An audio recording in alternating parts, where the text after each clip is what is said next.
The story opens in a bustling market, where a young man finds himself at the center of a humiliating spectacle. A furious woman berates him for touching her, looking down on him as if he were nothing. She insults his clothes, his appearance, and his very existence, her voice ringing out for everyone to hear.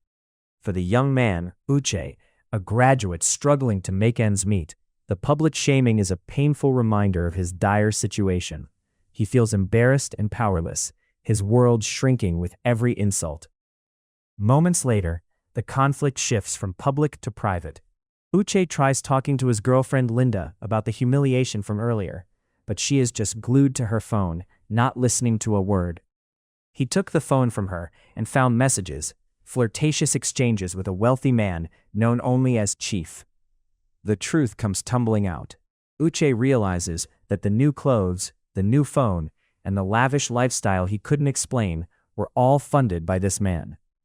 He accuses her of sleeping with the man for money, and the accusation hangs heavy in the air.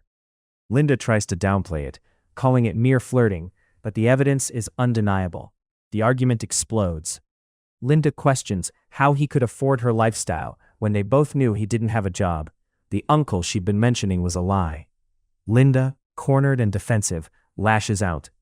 Uche reminds her of everything he did for her when he had a little money, how he paid her school fees from his small salary. But Linda throws his sacrifices back in his face, asking if anyone forced him to do it. The fight escalates until Uche snaps, calling her a prostitute. Hurt and enraged, Linda retaliates, mocking his poverty and telling him he was never in her league. She admits she was only managing him for what little he could offer. With that, she leaves him standing alone, his life crumbling around him. The next day, Uche is woken up by his younger sister, Jame. She needs to go back to school, but has no money for transport. Uche, visibly exhausted and stressed, tells her he has no cash. He promises to do a transfer later, but his frustration is palpable. Jame, seeing his struggle, tries to comfort him. She tells him she and their mother know how hard he's been trying since he lost his job. She encourages him not to give up, promising to focus on her studies and make him proud, but her words of encouragement only add to the weight on his shoulders. As she leaves, the camera pans to a devastating sight. Their mother is sick and unable to walk, a silent testament to the family's suffering. Meanwhile, a young woman named Zoe is catching up with her old friend, Gerard. They reminisce about their school days, and Zoe asks if he's heard from their brilliant classmate, Uche. Gerard hasn't, assuming he might have traveled abroad for better opportunities. She confesses. She saw Uche just the day before in a market, looking disheveled and arguing with someone. She felt he was struggling, and it left her deeply concerned. Gerard tries to brush it off, but Zoe is certain it was him.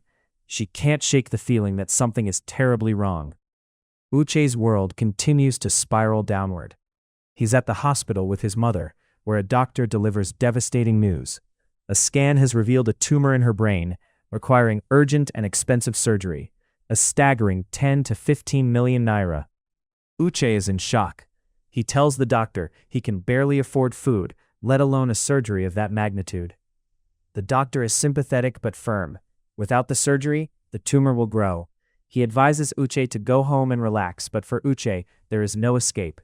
He's trapped in a nightmare, feeling cursed as he watches others with far less potential succeed while he struggles to keep his mother alive. He remembers some promises his girlfriend made to him, especially when his company has given him a termination letter instead of the promotion he was expecting. The news shatters him completely. He sits on the floor of his empty room, utterly defeated. His girlfriend arrives and finds him in despair. He tells her he has lost his job, and he doesn't know how he will take care of his mother, his sister, and her. She promises to stand by him, assuring him they will get through it together, but she also leaves. One day at his workplace, Uche bumps into his old friend Gerard. They meet up, and Uche is stunned by Gerard's transformation. His friend is now incredibly wealthy, driving a luxury car and running multiple businesses. Uche, feeling ashamed of his own situation, asks for help out of his situation. He explains that his mother's illness took all his money and that he just lost his job due to lateness.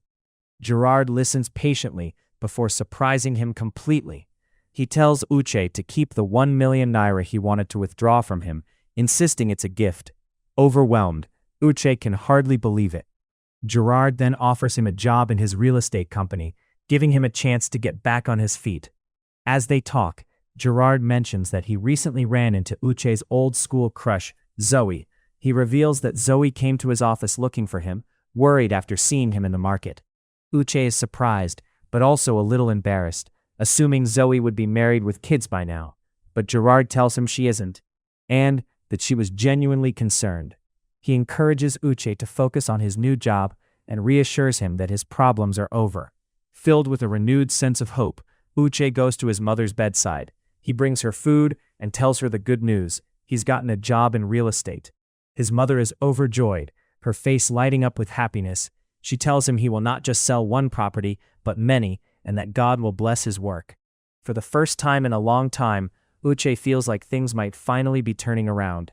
He has a job, some money, and the hope of saving his mother. Soon after Uche meets with Zoe, the reunion is electric, filled with nervous energy and unspoken feelings. Zoe expresses her sympathy for his recent struggles, but Uche is quick to thank Gerard for helping him get back on his feet. They reminisce about their school days, playfully arguing about why they never got together. Uche admits he was intimidated by her, while Zoe insists he was always surrounded by other girls. The chemistry between them is undeniable. They both confess they are single, and a spark of possibility ignites between them. However, Uche's new job isn't the easy fix he had hoped for. He struggles to make any sales, growing more frustrated each day. He calls Gerard, complaining that he's tired and that no one is buying. He begs his friend for help, asking for the secret to his success. Gerard offers him cryptic advice, comparing him to a lizard dancing in the open, vulnerable to hawks from above. Uche doesn't understand the proverb. He just wants a way out. He confesses the full extent of his desperation. His mother is in the hospital, his sister needs school fees, and he feels like his life is falling apart. He tells Gerard he is willing to do anything, even if it's illegal, to save his family. Seeing his friend's desperation, Gerard makes a decision. He takes Uche to a dark, secluded place to meet a mysterious figure known as the Wise One. Inside a dimly lit room, the Wise One asks Uche what he wants. Uche, looking at Gerard's wealth, declares that he wants the same life: the riches, the houses, the lavish lifestyle. The Wise One warns him that there is no going back, but Uche is resolute. He's ready. The Wise One reveals that Uche's destiny is blocked, but his star is bright. Uche agrees to a ritual to change his fate. He repeats an oath, making a promise to the deity of smoke and fire, accepting the rules and guidance of the gods. He pledges that whatever he takes, he will pay back with a price the gods decide. A dark ritual is performed, and the Wise One announces that Uche's wish will be granted in 7 days. He is given a small object and strict instructions. For 7 days and 7 nights, he must not be with any woman and must bathe only with salt water. On the final day, he must perform a ritual with animal blood and bring a payment of 100,000 naira. Uche returns home, but his resolve is immediately tested.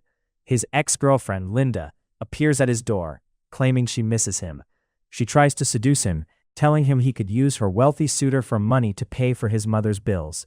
But Uche sees it for what it is, a temptation. He resists, pushing her away and throwing her out of his house.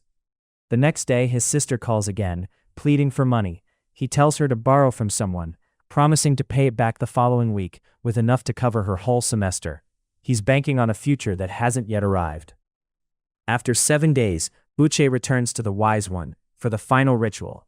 He is welcomed into the Dark Circle, a secret society where love begins in darkness. He is told he will gain immense riches, but must obey 2 strict rules. 1. He must never sleep with the same woman twice. 2. He cannot help any of his family members, directly or indirectly. The alternative is a horrifying one: sacrifice a newborn baby every month for the rest of his life. Faced with an impossible choice, Uche accepts the first set of rules. He has no idea of the true cost of his decision. Almost instantly, his life transforms. Money floods his accounts, and he's living in a luxurious mansion. He's now a billion-dollar man. But the wealth comes with a dark shadow. During a date with a woman, he gives her money and tells her to leave, treating the encounter as a transaction. He is living his dream, but it's a cold and empty one. Meanwhile, he reconnects with Zoe, the one woman he truly loves. He confesses that he has loved her his entire life, but was too broke and insecure to tell her. Zoe admits she felt the same. He reveals that he lied about not being attracted to her back in school because he was hurt seeing her with other guys. They finally give in to their feelings, and their relationship blossoms. But Uche is living a lie, hiding the dark secret that now governs his life. One night there's a fire at Zoe's place and she moves in with him. Their love deepens, but Uche is constantly on edge, terrified of breaking the rules of the dark circle. His family continues to suffer. His sister calls him, her voice filled with desperation. She tells him she's been trying to reach him for months and that their mother has not seen him at the hospital.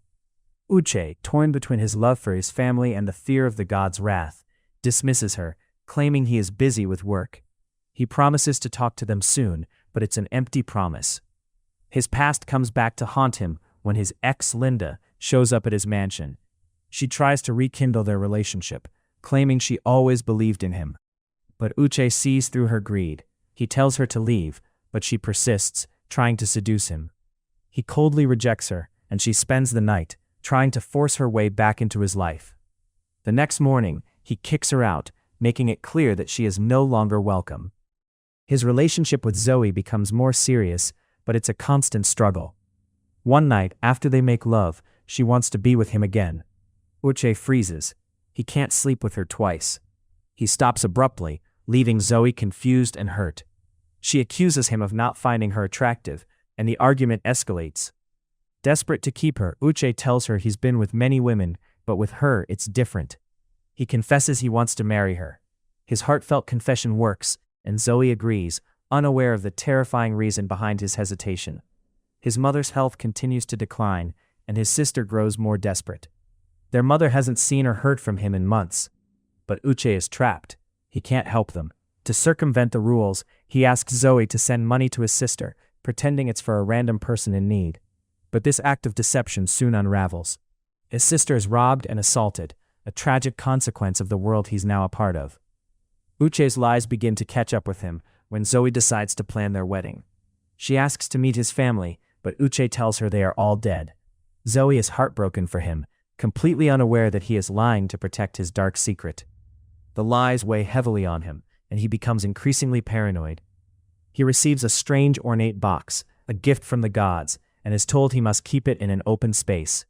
The ultimate confrontation comes when Linda runs into Uche's sister, Jame, by chance. Jame is working at a POS stand, having dropped out of school. Linda is shocked to learn that Uche's family is struggling. Armed with the truth, she takes Jame and their frail mother to Uche's mansion. They stand outside his gate, pleading with him to come out. Uche, watching from inside, is horrified. His mother calls out to him, her voice weak, reminding him that she is the woman who raised him. But Uche, terrified of the consequences, orders his security to remove them, calling them beggars. The act is monstrous. He denies his own family, choosing his wealth over them.